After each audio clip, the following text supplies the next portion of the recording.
दोस्तों, भारत के इतिहास में एक समय ऐसा भी आया जब दुनिया के सबसे बड़े और प्राचीन ज्ञान के मंदिर नालंदा विश्वविद्यालय की ज्योतियां हमेशा के लिए बुझा दी गई। आज हम जानेंगे कैसे हुई ये विनाशकारी घटना और इतिहास में इसका क्या प्रभाव पड़ा। How Bakhtiyar Khilji destroy Nalanda. दोस्तों, साल 1193 एडी बख्तियार खिलजी का नालंदा महावीरा यानी बुद्धिस्ट मोनेस्ट्री पर आक्रमण होता है। नतीजा, भीषण नरसंहार और नालंदा में रखा अनमोल ट्रेजर हमेशा के लिए नष्ट। क्या था ये अनमोल ट्रेजर और बख्तियार खिलजी ने इसे क्यों डिस्ट्रॉय किया, और सबसे बड़ी बात, नालंदा पर आक्रमण ही क्यों किया गया। वह ना तो किसी राजा का किला था और ना किसी खजाना जमा किए हुए कोई मंदिर था, बल्कि वो तो शिक्षा का प्रचार प्रसार करने वाली एक यूनिवर्सिटी थी। दोस्तों, आज हम इस वीडियो में इन सभी सवालों के जवाब देने की कोशिश करेंगे। तो आइए शुरू करते हैं। नालंदा पर हुए आक्रमण के बारे में जानने से पहले नालंदा के बारे में कुछ जानना जरूरी है। दोस्तों, नालंदा महावीरा का उदय 5वीं शताब्दी में माना जाता है। ये विश्व की सबसे पुरानी यूनिवर्सिटी में से एक है। प्रेजेंट डे बिहार में इसकी लोकेशन है। नालंदा संस्कृत के 3 शब्दों से मिलकर बना है, ना, अलम, दा, जिसका अर्थ होता है ना रुकने वाला ज्ञान का प्रवाह। नालंदा महावीरा की जानकारी हमें यूनसेन और उत्सिंग जैसे चाइनीज ट्रेवलर्स के अकाउंट से भी मिलती है। यूनसेन 7वीं शताब्दी में यहाँ आते हैं। वो इसकी स्थापना का श्रेय गुप्ता वंश के शासक कुमार गुप्ता वन को देते हैं। यूनसेन लिखते हैं कि यहाँ 10,000 स्टूडेंट्स और 1,510 टीचर्स रहते थे। मतलब ये एक रेजिडेंशियल यूनिवर्सिटी हुआ करती थी। नालंदा में China, Japan, Korea, Indonesia, Persia और श्रीलंका जैसे देशों से लोग पढ़ने के लिए आते थे। यहाँ बुद्धिज्म के साथ साथ astronomy, mathematics, philosophy, medicine, grammar जैसे विषयों की शिक्षा भी दी जाती थी। यहाँ तक कि उपनिषदों के ओरिजिनल मैन्युस्क्रिप्ट्स भी इस यूनिवर्सिटी में मौजूद माने जाते थे। साथ ही यहाँ स्टूडेंट्स को कोई फीस भी नहीं देनी होती थी। यहाँ पढ़ने वालों में हर्षवर्धन, वासुबंधु, धर्मपाल, नागार्जुना, पद्म संभव और यूनसेंग जैसे बड़े बड़े नाम शामिल थे। ऐसा भी माना जाता है कि ग्रेट एस्ट्रोनॉमर और मैथमेटिशियंस आर्यभट्ट इस यूनिवर्सिटी के हेड रहे थे। दोस्तों, ज्ञानदय के अंदर लगभग 800 सालों तक ऐसे ही फलता फूलता रहा, लेकिन 12वीं शताब्दी में अचानक यह अतीत के अंधेरों में खो जाता है। इसके पीछे की कहानी बड़ी रोमांचक है। Invasions of Nalanda. दोस्तों, नालंदा पर एक नहीं 3 आक्रमण हुए थे। पहले 2 आक्रमण के बाद इसे फिर से रिबिल्ड कर लिया गया, लेकिन तीसरा आक्रमण इसके फेटल साबित होता है।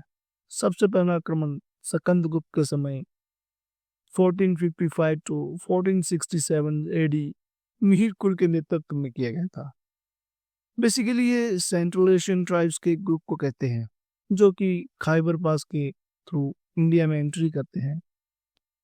4th और 6th सेंचुरी सी के बीच यानी गुप्ता एम्पायर के समय हुनों का इन्वेजन इंडिया पर हुआ, लेकिन स्कंदगुप्त के सक्सेसर ने न सिर्फ नालंदा को डिस्ट्रॉय करते हैं, बल्कि और भी बड़ी बिल्डिंग बनाकर इसे इम्प्रूव कर देते हैं। नालंदा पर दूसरा आक्रमण अर्ली 7th सेंचुरी में बंगाल के गोदास राजवंश के द्वारा किया गया था। इस आक्रमण के बाद बुद्धिस्ट किंग्स हर्षवर्धन नालंदा को रिबिल्ड करते हैं। तीसरा और सबसे घातक आक्रमण था टर्किश इन्वेडर बख्तियार खिलजी का। दोस्तों, बख्तियार खिलजी का नालंदा पर आक्रमण 11th सेंचुरी 93 एडी में हुआ था। आइए इसके पीछे की कहानी को डिटेल में समझते हैं। Why Bakhtiyar Khilji destroy Nalanda.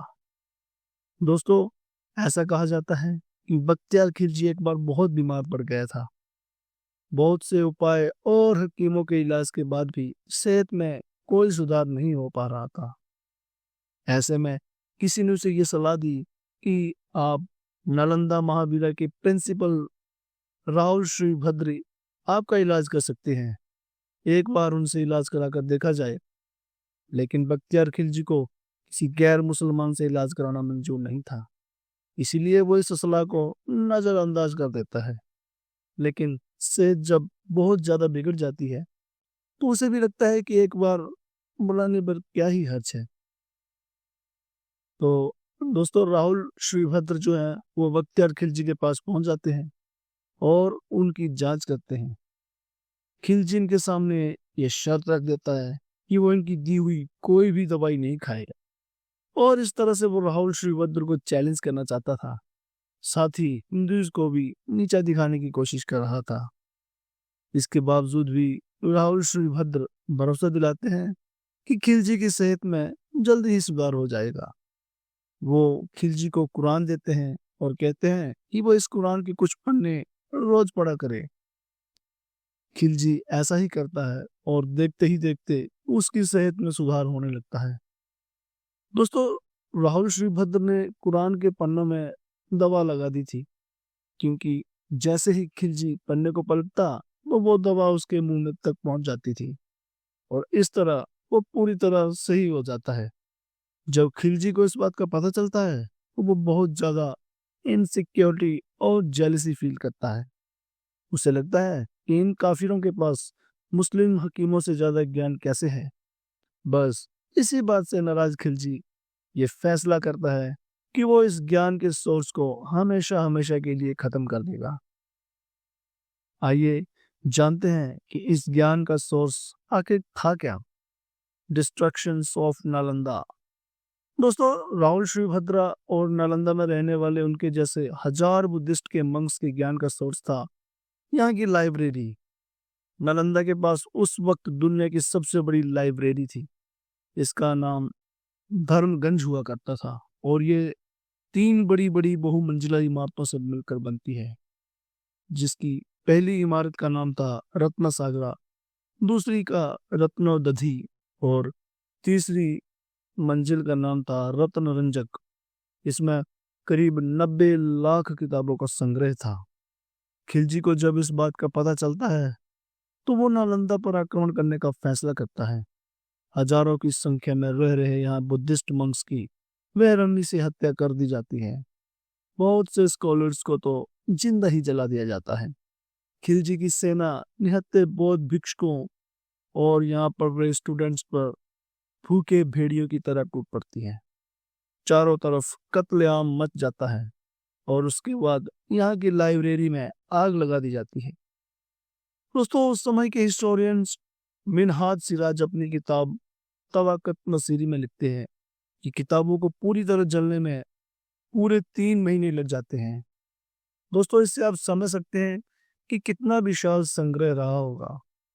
यहाँ किताबों को इनमें से तो बहुत सारी मैन्युस्क्रिप्ट्स ओरिजिनल फॉर्म में थी, जिनको तो दोबारा कभी रिकवर किया ही नहीं जा सका।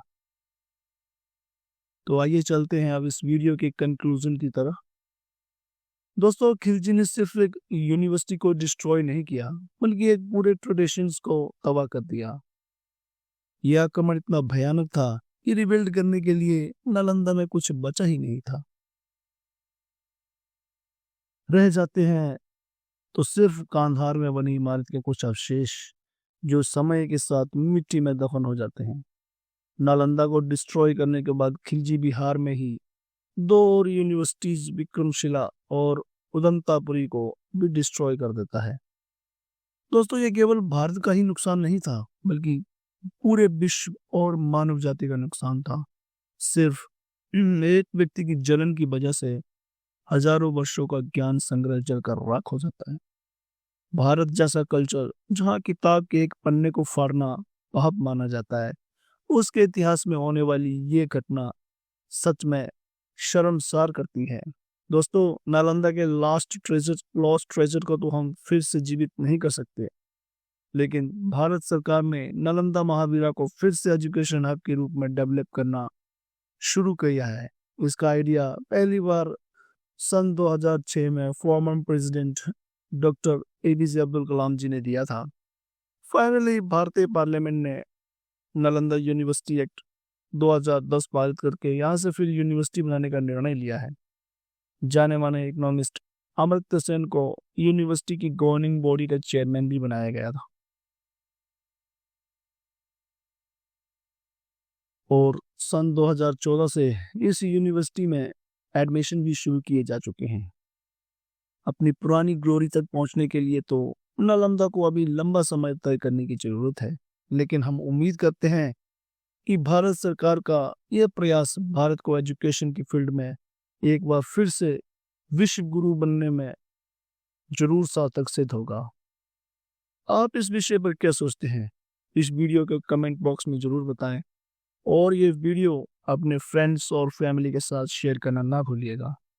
Thank you and God bless you. जय हिंद, जय भारत।